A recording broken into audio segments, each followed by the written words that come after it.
Is it really a 7 out of 10 though? Yo, what's good YouTube? My name is Chia and welcome back to another Dragon Ball Sparking Zero video. And in today's video, I'm going to be talking about why Sparking Zero is a 7 out of 10. Now, before you take it as anything negative, I just want to say this is not negative at all. This is not meant to be a negative video at all. I love this game. I love Sparking Zero. I've been playing it a ton, almost every single day. Been streaming it a ton over on the Twitch channel, uploading it a ton over on the YouTube. Like, I love this game. And everything that I'm about to say in this video is coming from somebody who really enjoys this game a lot and only just wants it to be better. I mainly just want to talk about why I think a 7 out of 10 rating is fair for this game right now. Before we get into anything, in case you didn't know, there is a patch that just dropped about a few hours ago, like literally last night or morning, whichever way you look at it, where yeah, they addressed these things right here that you're seeing on screen, and only just these things. I haven't found any other things that they've changed, and maybe we'll get another patch later on in the future that addresses a lot of the things that I'm going to talk about in this video. And in the comment section down below, let me know what you guys think about this game being a 7 out of 10. Do you think it's fair? Do you think it's not fair? Let me know your reasonings before it. And if you guys end up enjoying this type of discussion video, be sure to hit the like button. And lets me know if you guys enjoy these types of videos or not, and maybe I could do some more in the future. Now, getting into how we got into the 7 out of 10 rating. So IGN gave Sparking Zero a 7 out of 10 rating, and a lot of people were not very happy with that. A big reason being that it got the same score as Concord, and while I'm not too well versed in Concord, from my understanding, I heard Concord is a pretty bad game, and the fact that Sparking Zero has the same rating as this game was just blasphemous for people. And I can understand that perspective. But I also think this has led people to legitimately think that Sparking Zero isn't a 7 out of 10 and that it's much higher than that, that it should be like a 9 out of 10. And I think that's kind of pushing it. I think that as an anime game, Sparking Zero is easily a 10 out of 10 and 11 out of 10, if you will, as an anime game, because this is the best anime game we've gotten in the last 5 years, maybe. Like, genuinely off the top of my head, Sparking Zero is the best Dragon Ball game we've gotten, best anime game we've gotten since Dragon Ball FighterZ, and everything else that's come out after Dragon Ball FighterZ, to me personally, has not been very good. And that's why a lot, like at first when Sparking Zero got announced, I was excited but also a little worried, but so far it has been a very good time. But I do think that a lot of the stuff that needs to be fixed in this game really needs to be fixed before this game ends up falling off. But yeah, as an anime game, 10 out of 10. But we're talking just regular like game and stuff like that, it's a 7 out of 10. Some people might even say lower than that, because when you evaluate everything that's wrong with this game, a lot of other games would catch so much scrutiny for it. It's crazy. The amount of things that this game is lacking, the bugs that are in this game, the quality of life stuff that needs to be changed as well. There's just so many things that need to be fixed in this game immediately. And I just genuinely feel like if this was any other anime game, any other game for that matter, but just in the confines of anime games, if this is any other anime game, it's just dead on arrival. You know what I'm saying? Like Storm Connections, for example, missing lobbies. People were already just like, nah, I'm not playing this game at all. And, you know, it may be too late for me to pick it up at all. Like, just the fact that this game is getting away with it because I guess the nostalgia factor of Tenkaichi and Dragon Ball and stuff like that. Like, I feel like a lot of people saying that this game is flawless and that it's perfect as is crazy, because I'm just like, you gotta acknowledge these issues. One of my many reasons as to why this game is a 7 out of 10 is honestly the story mode. The story mode is only good really for the what if scenarios. The what if scenarios have been very entertaining to do, and I really like what they did with that, and it was very enjoyable. Some of my favorite stuff in this game. As for the rest of the story mode, it's not very good. It's not very entertaining in my opinion. It's very disappointing actually, because they rarely do cutscenes like that for any of the moments. They do more so like, you know, like picture slideshows, a little bit like Storm 4 story mode did in the beginning, where it was just doing slideshows, like screenshots of the anime and stuff like that. At least in this game, they do screenshots or still images of, you know, the in-game models and stuff. But still, you wanted to see cutscenes. You wanted to see a little bit more action in some of these scenes, because the scenes that they did are really good, especially these sparking episodes, the cutscenes that are in the what if. They did such a really good job. Now imagine if the rest of the story mode looked like that. Literally in a lot of my playthrough videos, you're gonna be hearing me say, damn, I wish this was animated, I wish this was animated, I wish that was animated, because there were just so many cool moments that happened in both the what ifs and even when they covered the canon stuff that just didn't get animated, and you're just wondering to yourself, damn, with how pretty this game looks, imagine how these cutscenes would have looked like. And a big reason I'm talking about this story mode like this is because story story mode is the most casual aspect of this game. You know what I'm saying? This is one of the reasons why people wanted to play this game too. They want to experience the story. And I know some people don't really care about the canon story and stuff like that because every Dragon Ball game has covered the story, yada, yada, yada. Casuals will enjoy the story no matter what and will just want to play this. And the fact that it's not really animated and stuff like that is kind of just there.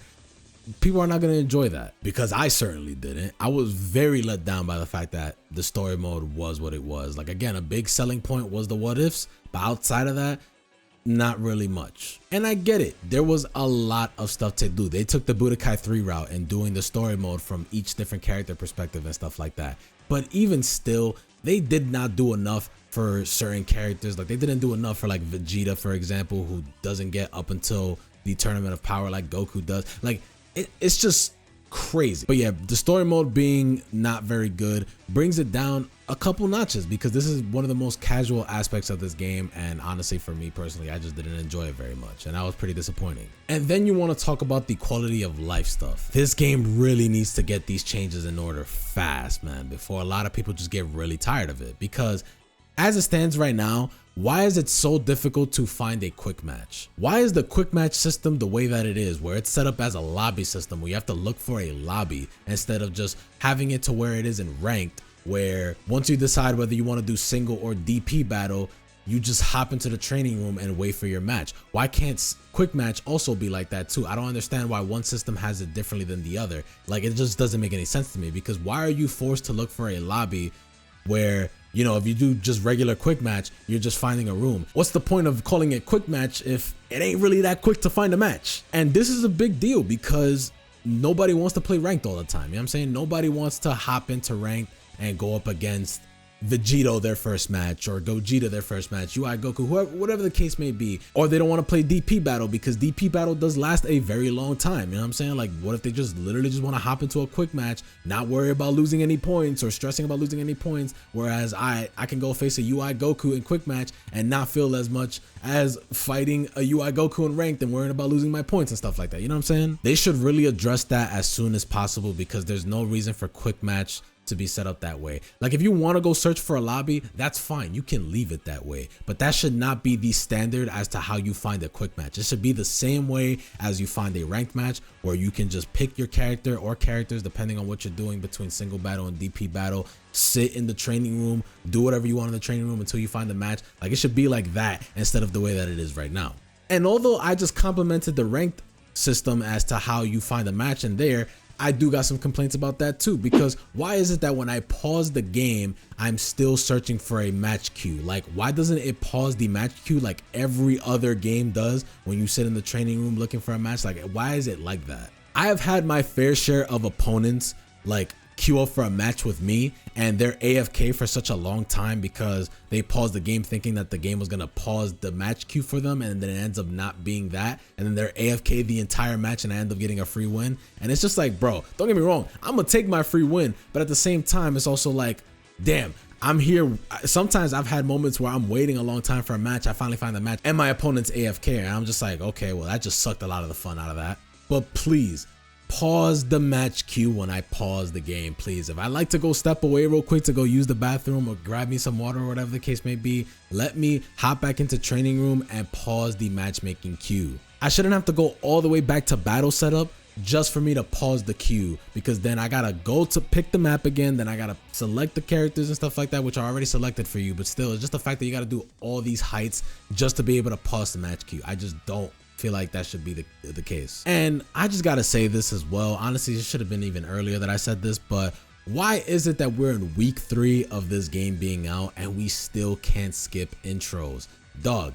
And here's the thing that's mind-boggling. In case some of y'all may or may not know about this, you can skip intros in offline mode. In offline mode, it tells you what buttons to press to skip the intro. But why is it that when you go online, you can't skip the intro? I don't understand why that's a thing. Like, I am tired of seeing Jiren walk so slow and then finally start talking. You know what I'm saying? And then depending on what character you have, they could also start yapping for a little while. You know what I'm saying? Like, I don't understand why something like this has not been fixed yet, especially since, like I said earlier in the video, there's already been a patch dropped for this game. And another thing I wanted to talk about, but I just haven't even tried this mode out yet, but from what I've heard, this could also use some quality of life changes as well too, is the custom battle. I didn't want to talk about custom battle too much because since I haven't tried it out, I didn't want to like critique something or give my opinion on something that I haven't tried out in the game yet. But you know, from what I've heard from other people, apparently, you know, it could be a little better. Like, you know, it's a really good concept. There's a lot of cool things you can do, but it does need some changes to it as well. But I won't speak on that too much. Maybe I'll make a separate video on that as well once I actually try it out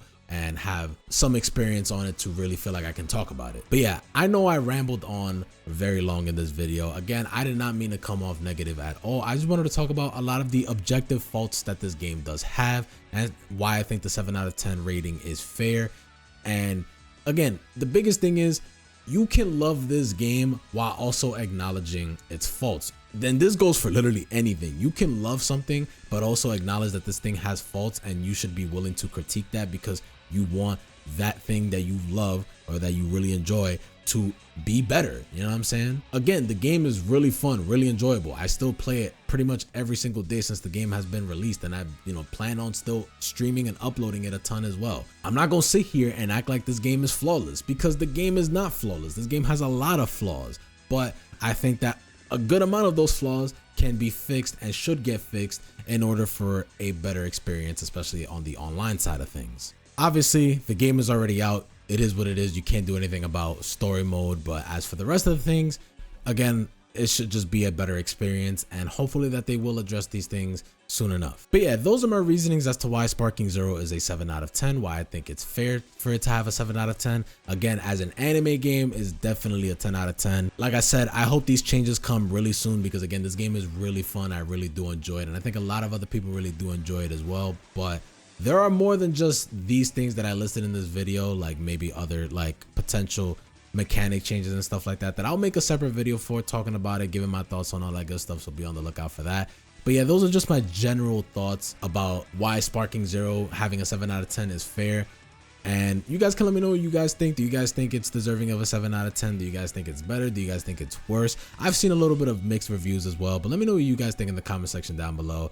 And yeah, this is pretty much gonna be the end of this video. And if you guys enjoy these discussion type videos, be sure to hit the like button, as you know, maybe I might do some more in the future. And be sure to subscribe if you guys are looking forward to some future Sparking Zero content, as again, I plan on still uploading and streaming this game a ton, as I still do have a lot of fun with this game, but I just want to see this game be a little better, you know? But with that being said, that's gonna be the end of the video, and I hope you guys take it easy.